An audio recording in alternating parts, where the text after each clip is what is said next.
Hi, my name is Marjorie. Welcome to my channel. I make cozy and crafty content. I usually make weekend vlogs, but today I wanted to make something a little bit different and talk about my knitting journey. So I've been knitting for about 6 months now, and I feel like I've learned a lot of things and I have some things to show for it. So that's what I wanted to talk about today. I guess I wanted to start knitting because of TikTok, because I saw a lot of people knitting on the platform. And by that point, I had already been sewing for, I think, almost a year and doing a lot of creative hobbies and stuff. So I felt like knitting was the next natural step for me that I wanted to try.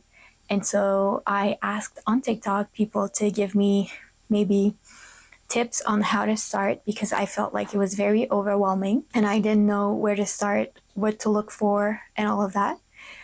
And then pretty much at the same time, my dad got really sick and I spent a month about 3 hours away from home at the hospital to be with him. And at some point during that time, I decided to stop by the store and buy needles and yarn just to occupy my hands while I was in the hospital and also when I was at the Airbnb at night because I kind of needed something to do. That's where I actually started knitting, but at that point I didn't do anything. I didn't even know what knit and purl was, but I knew that I liked the motion and the actual knitting part even though I didn't know anything about it. So I bought, I think, maybe 3 or 4 tiny skeins of yarn. Mind you, I didn't know anything about the type of wool or yarn weight or yarn size.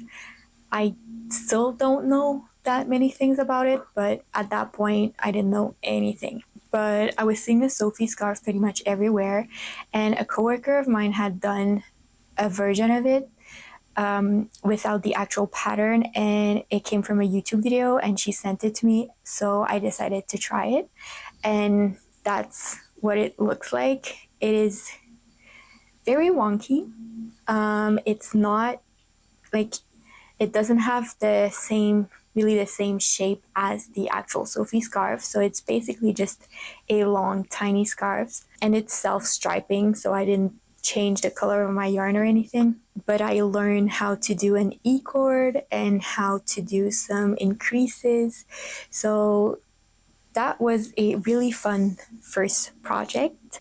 And I look at it now and I see so many little mistakes, and that's totally normal. But I still cherish it because it's the first thing that I made, and I think that's what got me hooked on knitting for real. Alright, so from there, I had gotten back home at that point and I decided I wanted to try to make a beanie. So I found a pattern on Pinterest and I bought some yarn on the internet, some really basic Bernat yarn, chunky yarn, and I knit this chunky beanie. I made 2 of these. I made the yellow one that is way too big, and then I made a kind of purple gray turquoise one for a coworker that has cancer and she lost all of her hair, so I wanted to give her a little something that could keep her warm in the winter.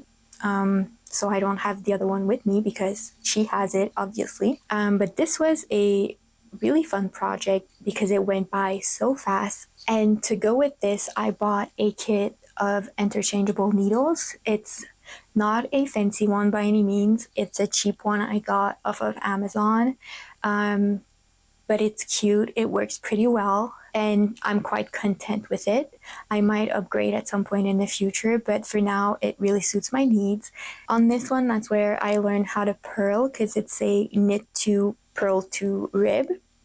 And that was really fun because the yarn is so big. I feel like you really see the effect of the knit to purl to, and I was really proud for that reason, and also because I learned how to decrease at the top, and that's the first time I did a bind off too. That's a very basic bind off when you knit one and then slip the other knot over it.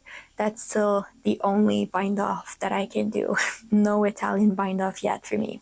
I had a lot of fun. I remember knitting this while rewatching The Vampire Diaries, and it felt really fun to do something with my hand and not just watch something while I was on my phone, because that's something I'm guilty of. I'm pretty sure I'm just gonna end up donating this one because unless my partner wants it, but I think it's gonna be too big for him too. It was a really fun and simple project to give me a bit of confidence and also to learn some really basic pattern stuff. But at that point, I had never worked with an actual pattern, and that's what the next project is all about. There's this French-Canadian creator that I follow on YouTube. Her name is Rebecca Colère, and she's an amazing knitter and artisan and artist. She has a couple of really great patterns, and this was one of hers. It's a winter bonnet, and that's the first actual pattern that I followed. And let me tell you, I felt so lost at first, and I think I felt so lost at every step, and I didn't think I could actually finish it and make it, but I did. And that gave me a lot of confidence in my abilities. So that was great. It's a fairly easy construction, but you have to pick up a lot of stitches, and I had never done that. And you don't purl at basically any point in that bonnet pattern, so that was also a bit easier. So I think it's a great thing for a confident beginner, which I guess I was, even though it didn't feel like it. This is still made with a cheap acrylic yarn. I loved it because, well, it's butter yellow, and I'm just a girl and another victim of the butter yellow trend. It was brushed, I think it's called, so to me at that point it felt like it had a thread of mohair in it, so it felt a little bit more fluffy, which I liked. The only thing is that I feel like it takes a lot of confidence to wear bonnets and stuff like that, and I don't know if I had it in me to wear it.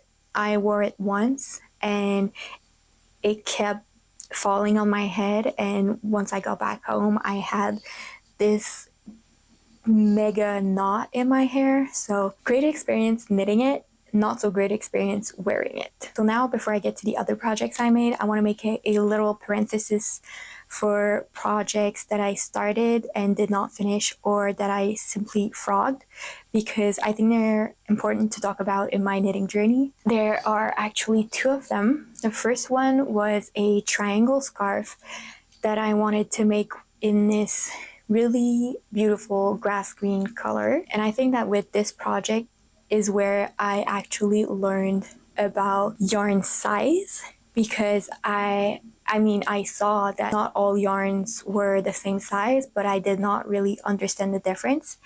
And the pattern called for a DK weight yarn, and this is fingering weight yarn. It didn't really work on the needles that I used, and I got very discouraged because I wanted to wear it in the winter, and we were at that point, I think, in February, so still peak winter, but in my mind, I kind of got discouraged by the difficulty, I guess, of it all, and I stopped. Okay, I'm sorry if there's a change in the angle, but my battery died. I got a camera, an actual camera, a couple weeks ago to make videos on YouTube, and I'm still learning how to use it, so that's that. The second one that I will finish, but did not get around to do it yet, is this beanie.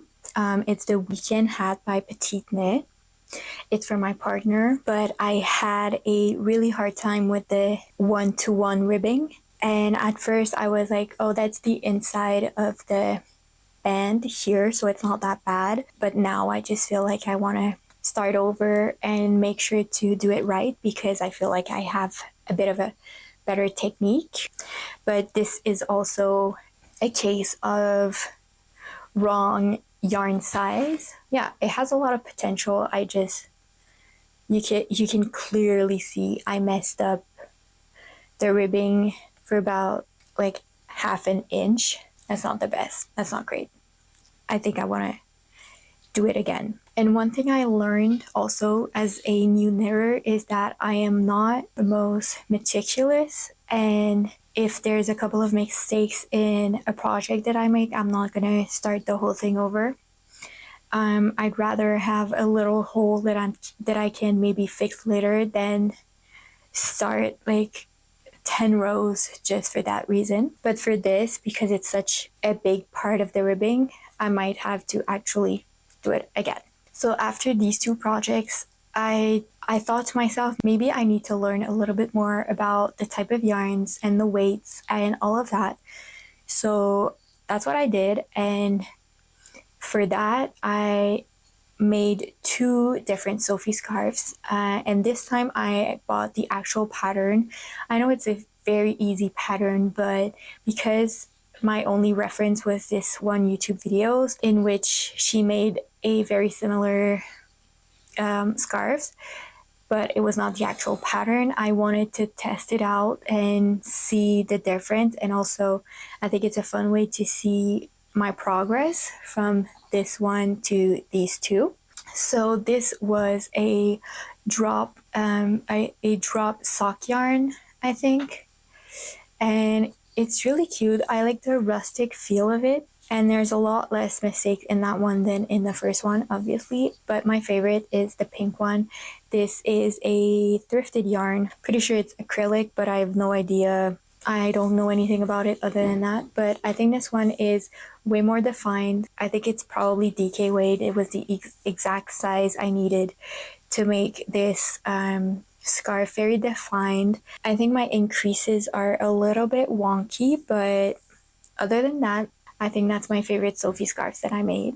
And I feel like knitting two scarves at the same time with different yarn really put me in a learning mindset. I felt like it was really helpful to learn more about techniques and crafts and not just go through the motions without asking myself questions. Then I decided to knit another pattern from Rebecca Colère, the creator that I talked about before, and it's a mohair beanie. I had never bought or knit anything with mohair, so that was a fun experience. It's a bit harder to work with because it's kind of fuzzy, but it was a fun experience. It was very long because it is a what you call, I think, a Musselburgh hat, and actually I did not finish it. It's supposed to be closed here and a bit longer, but honestly I was so tired of this project in the end. If I were to knit it maybe now, because I have a bit of a better technique, it would be a bit faster, but at that point it felt like forever. But I really like the look of it. I think it's super cute, and I think mohair is kind of very forgiving because even if your stitches are not equals, you don't really see it as much as with other types of yarn, in my opinion. So it allowed for mistakes, which is great because I made a couple of mistakes on that one. All right, so the main event is the first piece of garment that I made, which is the Novice Slipover by Petite Knit in the Cloud Lane Cloud yarn. This is my pride and joy. I am so proud of myself. One thing that I would say in knitting my first actual wearable garment is that it is so fun to see the construction of a piece of clothes when you knit it and you start with the back yoke. And I was like, it's going to be way too small. I don't understand how it's being made. And then you just follow the steps of the pattern and it feels kind of magical. Where was I before my camera died for the second time because I'm too impatient? I have it all written down in a little notebook here. I think I was pretty much done with everything that I've made.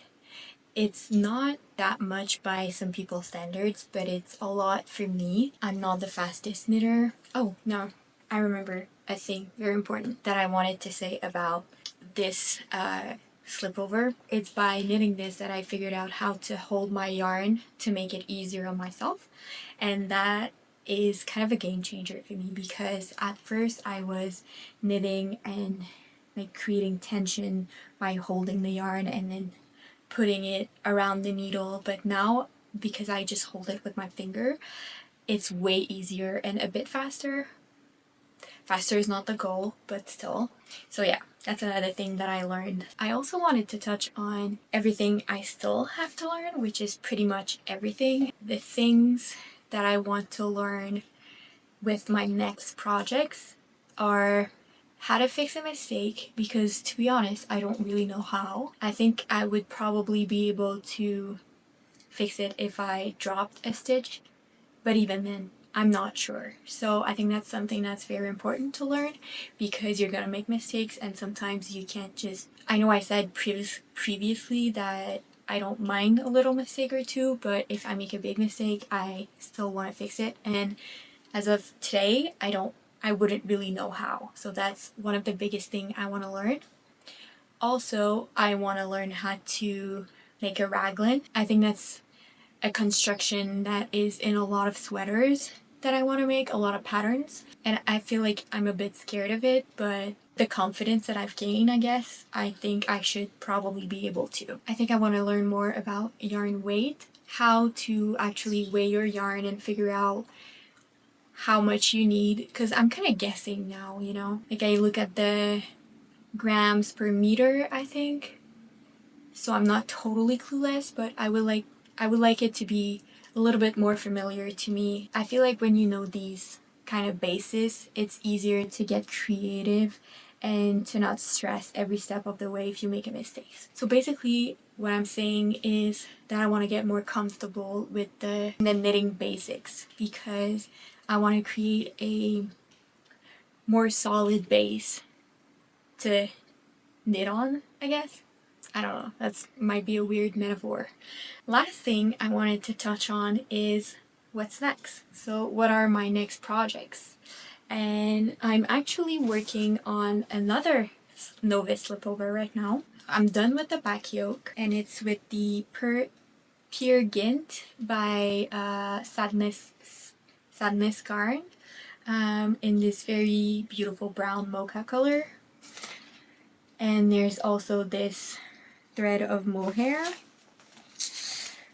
I think it's also Sadness Garn. It's the tin silk mohair. So these two together, and I think it's going to be super cute. But the thing that I want to do, or that I want to try, is to switch colors for my ribbing and use this really pretty chartreuse color.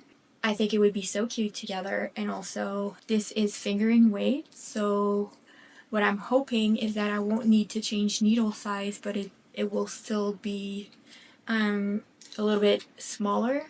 I don't know if that makes sense. But to be honest, I don't know if that's really what's gonna happen or if I'm gonna mess it up by trying it, but you live and you learn. Once I'm done with my second novice slipover, I want to make the Sophie blouse, I think it's called, by Petite Knit. I'm basically exclusively knitting Petite Knit patterns right now, and that's just because they make nice patterns, and I know, like, I've seen other brands that I want to try too, but right now I feel comfortable with them. So maybe after the one that I'm about to show, I'll switch it up for another pattern brand, but that's where I'm at right now. So Seville blouse by Petite Knit. It has a very beautiful boat neck, and it's a very simple construction.